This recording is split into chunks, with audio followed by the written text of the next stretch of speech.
आप लोग देश में व यहाँ आपके उत्तर प्रदेश स्टेट में भी लोकसभा के लिए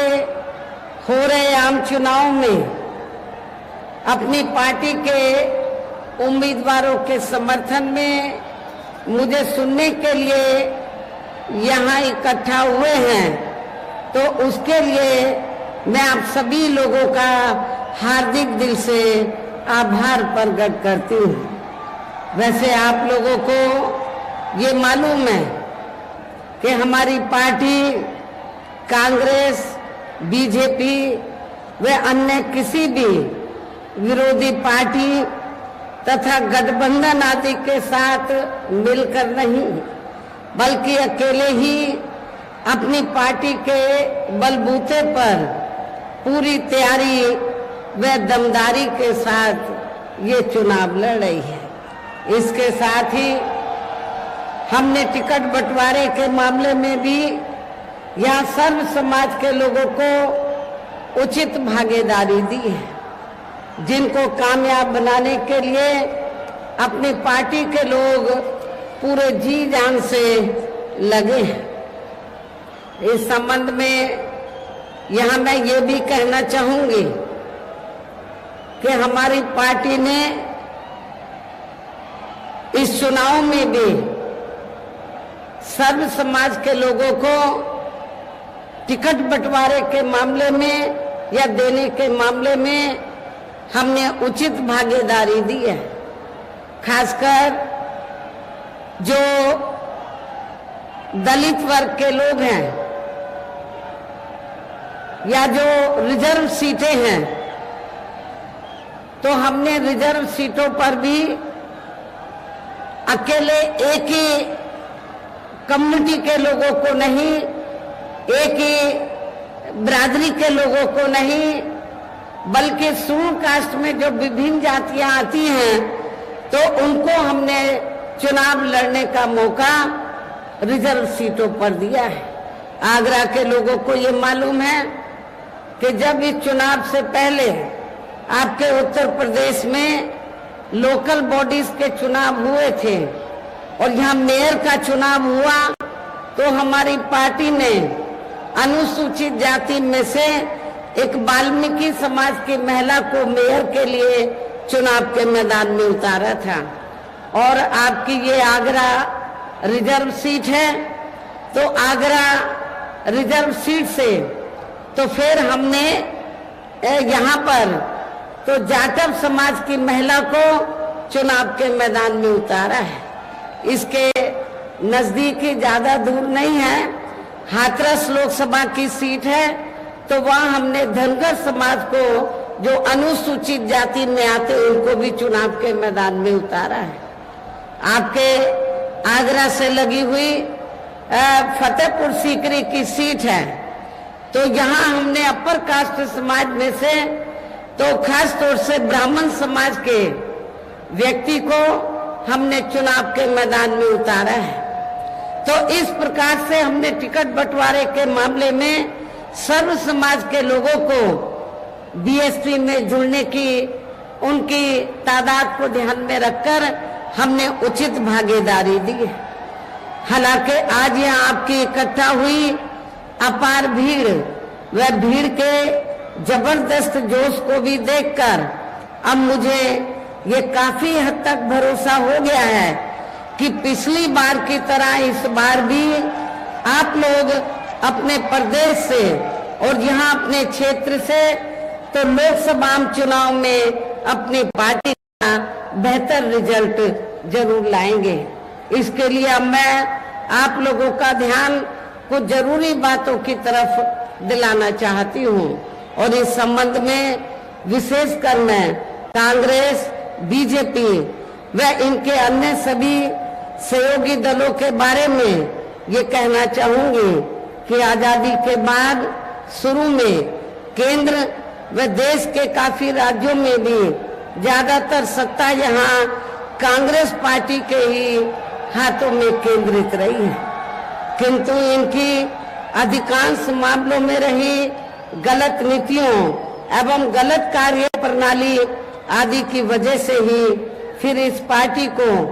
यानी कि कांग्रेस पार्टी को केंद्र व काफी राज्यों की भी सत्ता से बाहर होना पड़ा है तथा यही स्थिति इनकी सहयोगी पार्टियों की भी बनी रही है, जिसके कारण ही फिर पिछले कई वर्षों से भारतीय जनता पार्टी व इनके सहयोगी दल केंद्र एवं काफी राज्यों की भी सत्ता में काबिज हो गए हैं, लेकिन इनकी भी ज्यादातर रही जातिवादी, पूंजीवादी, संकीर्ण, सांप्रदायिक व द्वेषपूर्ण नीतियों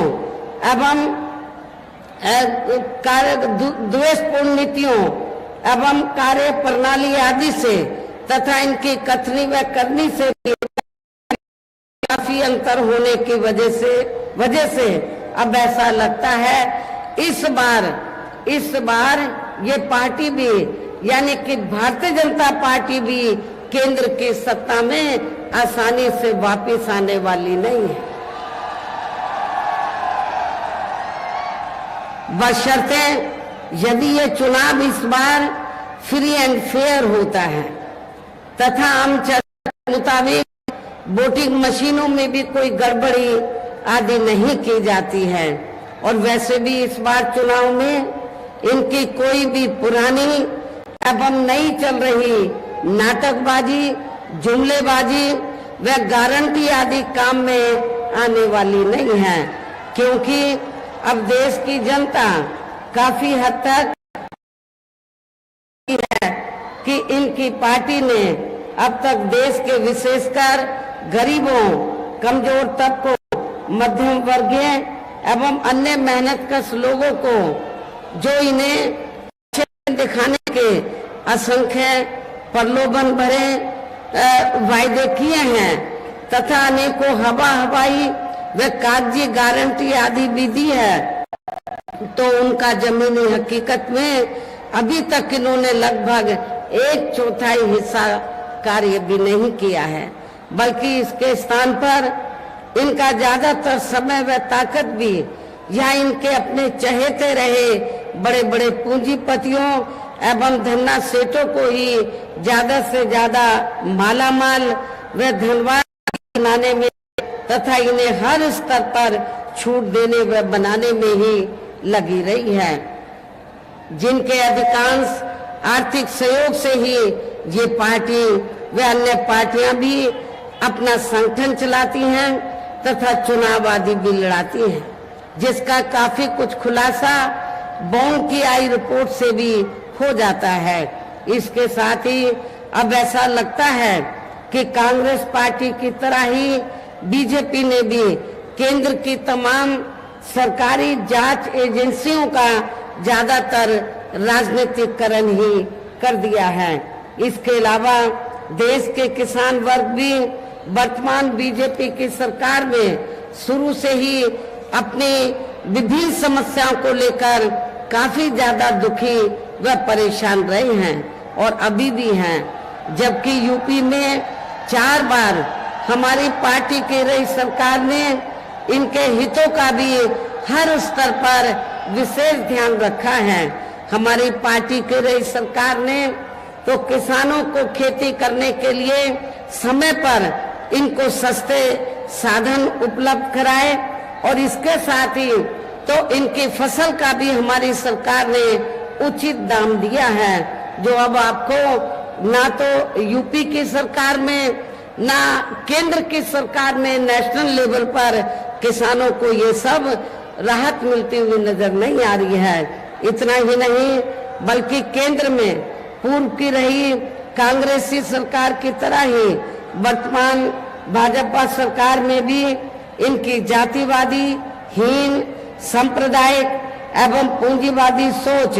व नीतियों के चलते ही पूरे देश में सर्व समाज में से खासकर गरीबों, दलितों,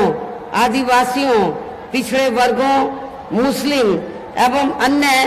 धार्मिक अल्पसंख्यक समाज के लोगों का भी पूर्ण रूप से विकास व उत्थान आदि नहीं हो सका है। और इस संदर्भ में वैसे आप लोगों को ये मालूम है कि पूरे देश में यहाँ दलितों, आदिवासियों एवं अन्य पिछड़े वर्गों का सरकारी नौकरियों से अधूरा पड़ा आरक्षण का कोटा भी अभी तक पूरा नहीं भरा गया है। विशेषकर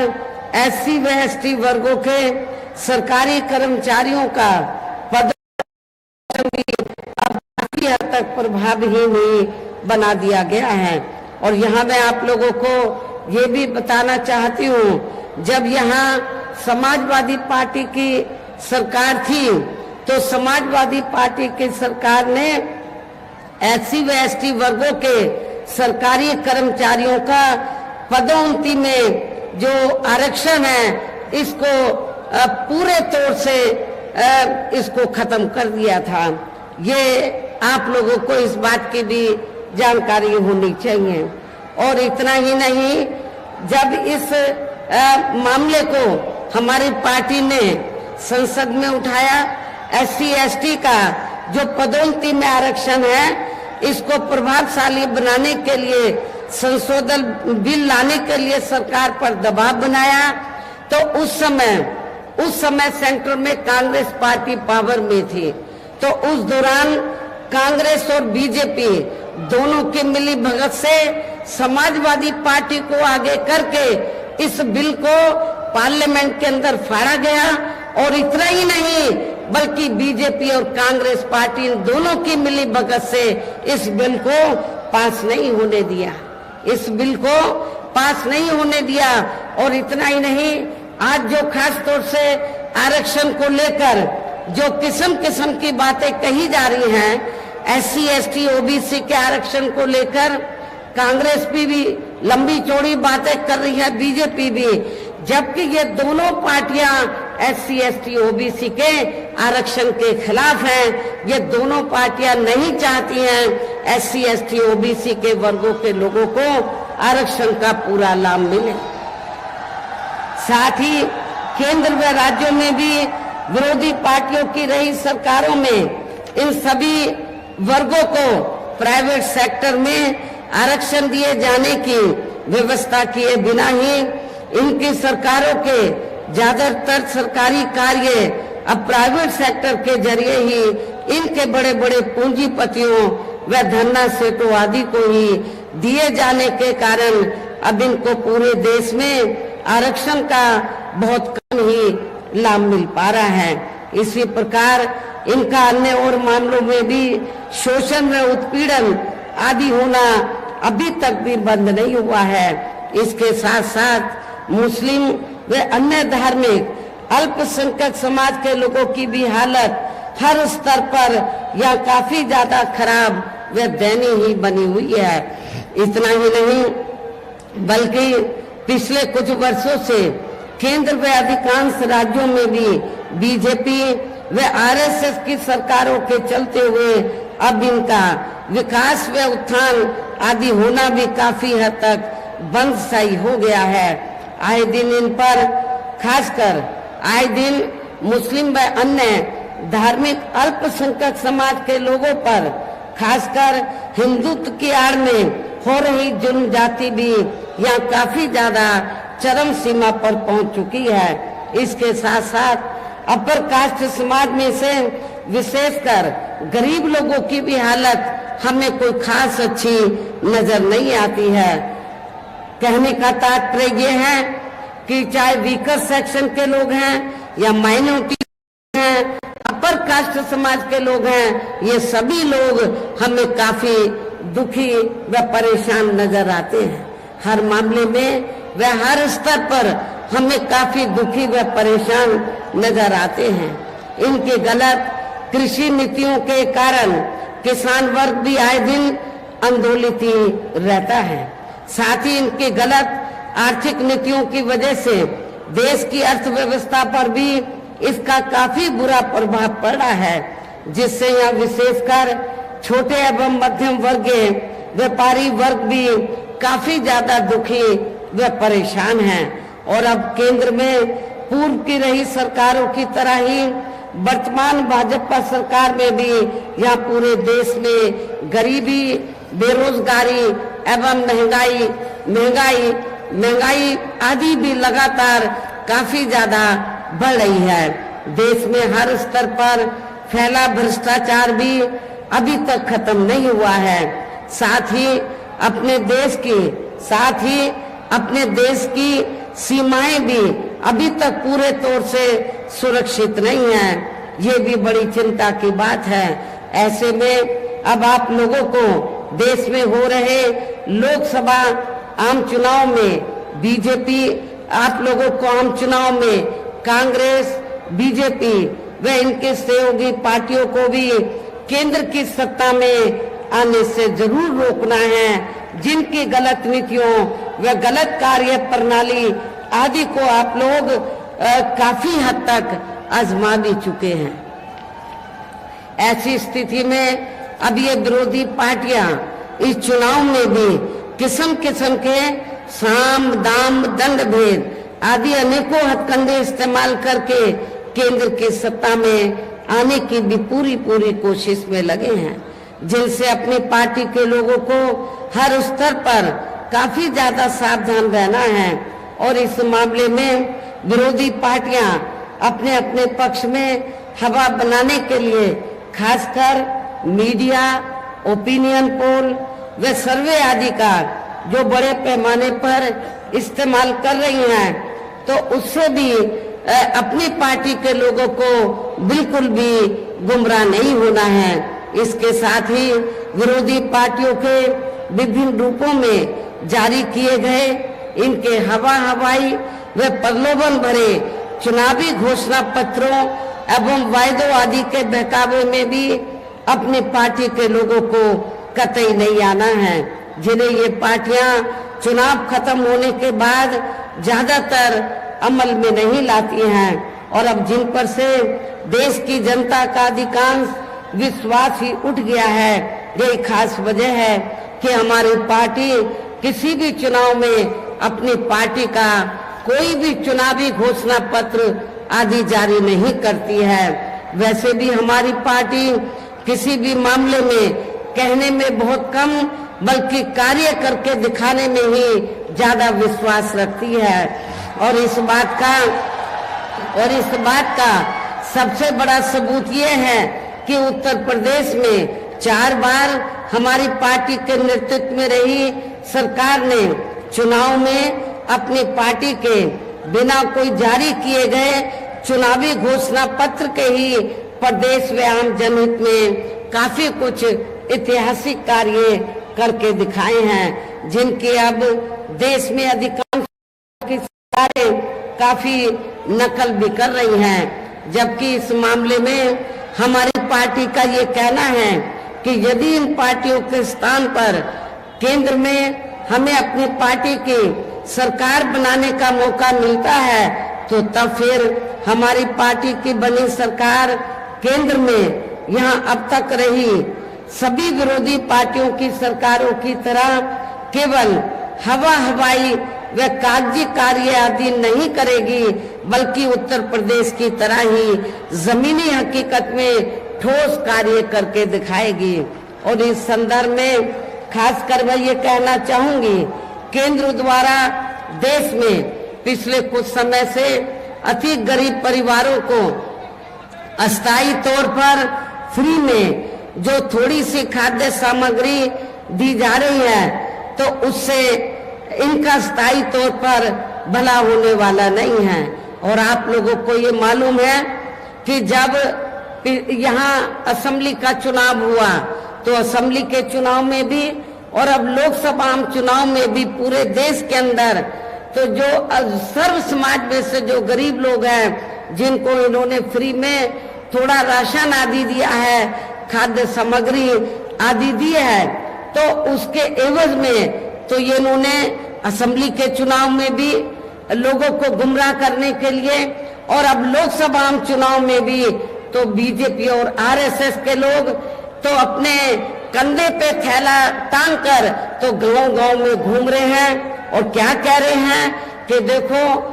श्री नरेंद्र मोदी जी ने तो आपको फ्री में राशन दिया है,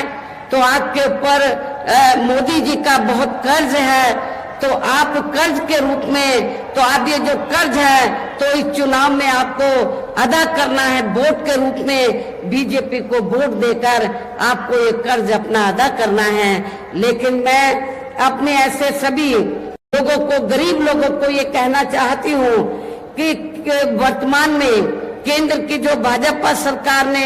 जो गरीब लोगों को थोड़ा जो फ्री में राशन आदि दिया है, तो ये कोई बीजेपी ने अपनी जेब से नहीं दिया है, श्री नरेंद्र मोदी जी ने अपनी जेब से नहीं दिया है,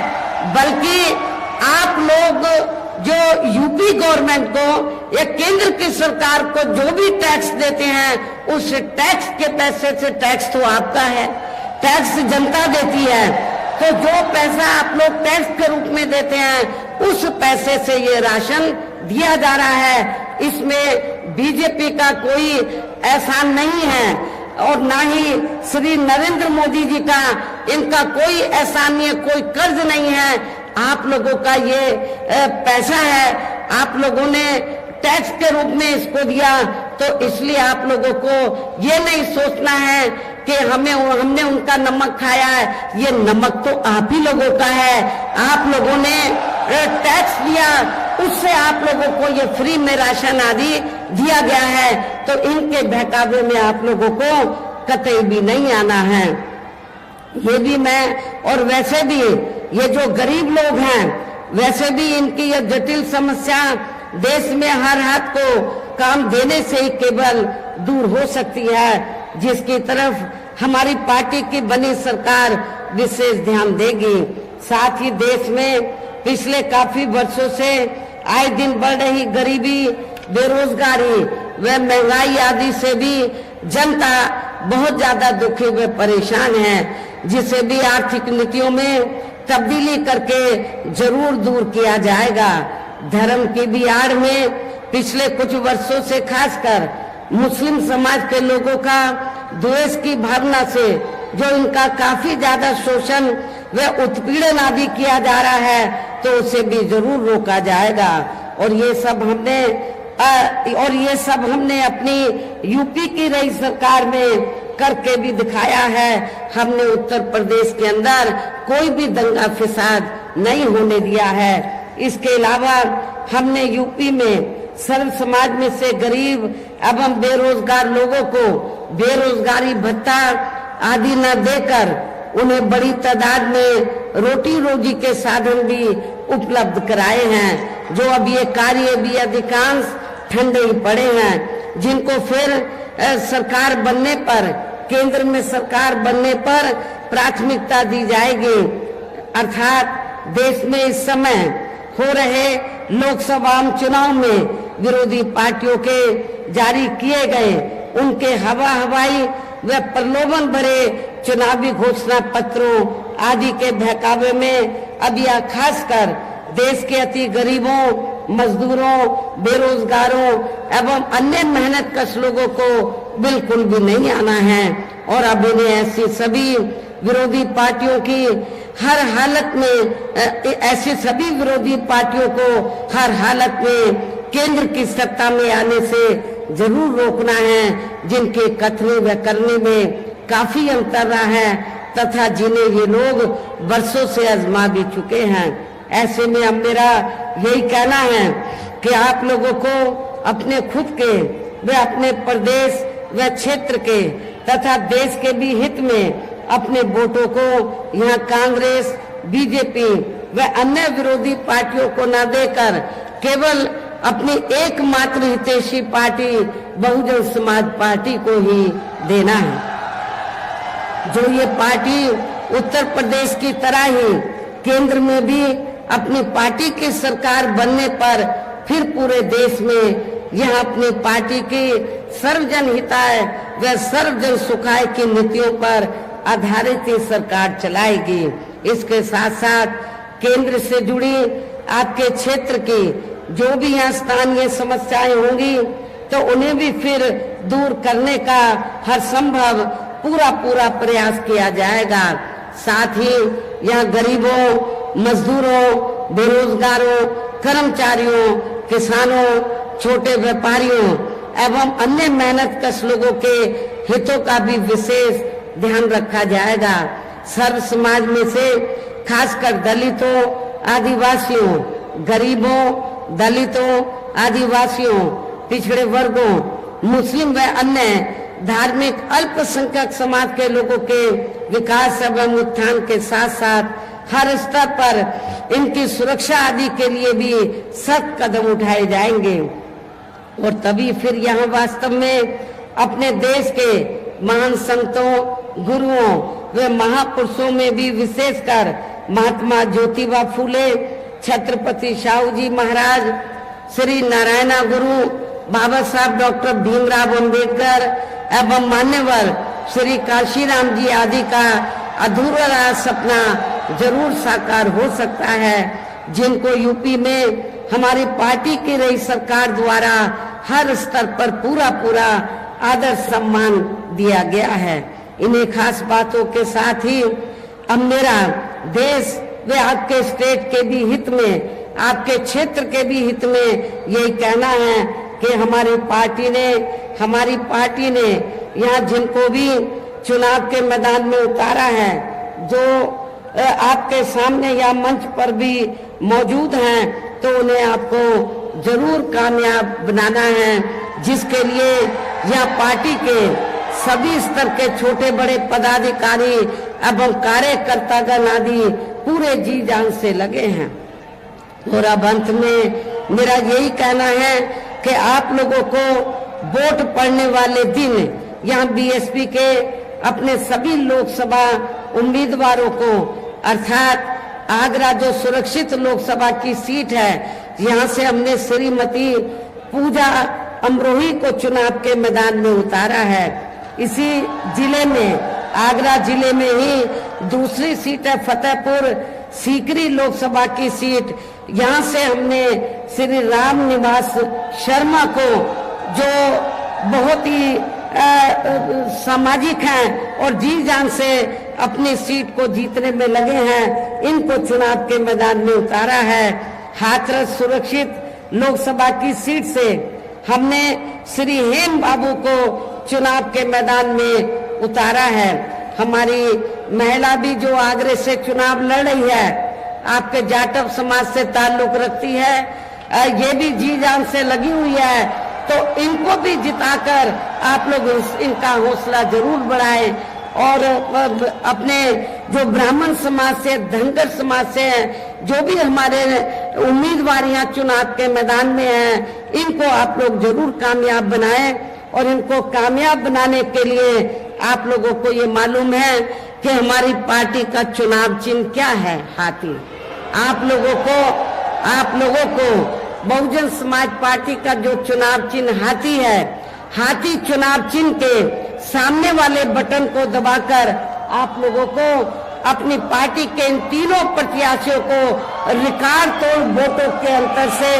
जरूर कामयाब बनाना है, विजयी बनाना है। इनको पार्लियामेंट में जिताकर जरूर भेजना है।